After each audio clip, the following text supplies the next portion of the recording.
कहा जाता है कि जब समुद्री सील अपनी खाल उतार देती है तो वह एक अद्वितीय सुंदर महिला बन जाती है। बस उसकी खाल प्राप्त कर लेने से कोई भी मनचाही चीज कर सकता है। मछुआरा अकेला ही समुद्री सील की खाल उतारने की जगह पर गया और सफलतापूर्वक एक खाल ले आया। उसने महिलाओं को नियंत्रित करने की क्षमता प्राप्त कर ली और एक महिला को द्वीप पर ले आया, जिससे कई गांव वाले बहुत ईर्ष्या करने लगे।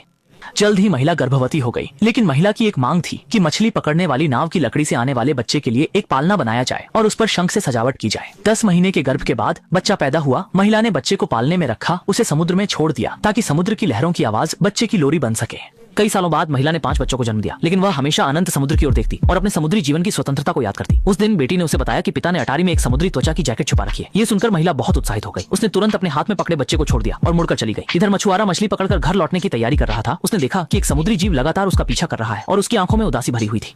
मछुआरे को कुछ गलत होने का एहसास हुआ और वह तेजी से घर की ओर बढ़ा। जब रात हुई, मछुआरा आखिरकार घर पहुंचा, लेकिन पत्नी का कोई अता पता नहीं था। केवल 5 बच्चे वहीं खड़े थे। इस पल में मछुआरे का दिल जैसे खाली हो गया। वह बेबस होकर रेत पर घुटनों के बल बैठ गया। इस दिन के बाद छोटे शहर में सील पकड़ने पर प्रतिबंध लगा दिया गया, लेकिन वह विशेष झूला वहीं रह गया। कई सालों बाद जीविका के लिए मछुआरे शहर में बसने चले गए।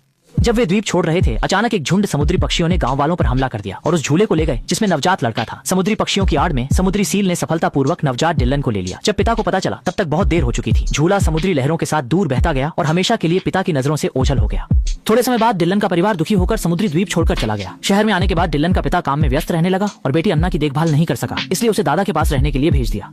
ये एक दूरस्थ छोटा द्वीप है और सामने वही द्वीप है जहाँ पहले रहते थे। रात में अन्ना ने देखा कि सामने वाले द्वीप पर रोशनी है। उसने सोचा कि शायद उसका भाई अभी भी वहाँ है, इसलिए अगले दिन अन्ना अपने दादा के साथ उस छोटे द्वीप पर पहुंची जहाँ वे पहले रहते थे। यहाँ लंबे समय से कोई नहीं रहने के कारण ये पहले से ही जर्जर हो चुका था।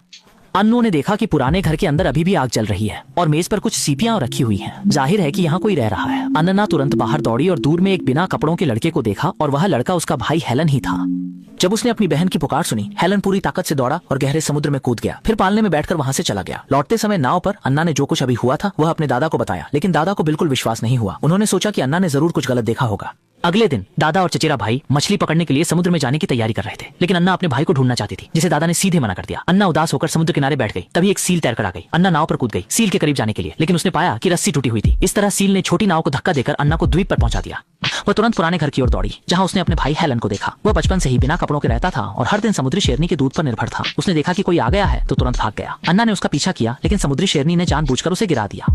रात में दादा और चचेरे भाई यहाँ पहुंचे। अन्या ने फिर से दादा को बताया कि उसका भाई हेलन द्वीप पर है, लेकिन दादा ने उसे गुस्से में डांटा। कुछ महीनों का बच्चा समुद्र में कैसे जीवित रह सकता है। उन्होंने अन्या को खोजने का विचार छोड़ने के लिए कहा। उस दिन अन्या ने देखा कि दादी भाई की याद में रो रही हैं। उसने तय किया कि वह ये बात दादी को बताएगी।